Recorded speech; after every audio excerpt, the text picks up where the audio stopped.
দেখো বন্ধুরা, থ্রি লিখে তিনটে ড্রয়িং কত সহজ। প্রথমে থ্রিটা লিখবে এইভাবে, দিয়ে মুখটা করে নেবে। এটা ইঁদুর আঁকা, দেখো খুবই সহজ। দিয়ে চোখটা এঁকে নিয়ে কানগুলো করে নেবে এইভাবে, দিয়ে বডিটা করবে এইভাবে, পা দুটো করে দেবো।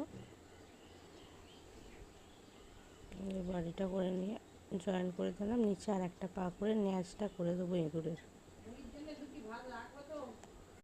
তারপর দেখো আবার থ্রি লিখে মাঝখানে একটা গোল করে দেবে এইভাবে, দিয়ে আবার উল্টো দিকে একই রকমভাবে থ্রি এঁকে দিয়ে ফুল আঁকা কত সহজ দেখো। দিয়ে দুটো পাতা এঁকে দেবে এইভাবে।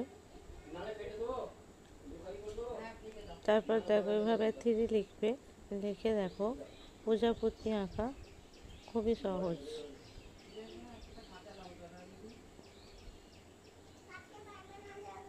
সুরগুলো করে দিয়ে প্রজাপতির ডানায় একটু ডিজাইন করে দেবো।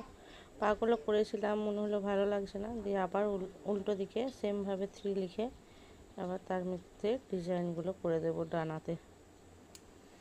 একবার একটা আঁকা থ্রি লিখে পাখি আঁকা দেখো কত সহজ। থ্রিটা এইভাবে লম্বা করে লিখবে, ঠোঁটটা করে সোজা একটা লাইন টেনে ডানাটা করে নেবে, ন্যাজটা করবে, দিয়ে চোখগুলো এঁকে ডানায় ডিজাইনটা করে দেবে এভাবে। পা করে এঁকে গাছের ডালটা এভাবে করে নেবে, দিয়ে কিছু পাতা করে দেবো। দেখো খুবই সহজ থ্রি লিখে বাচ্চাদের জন্য।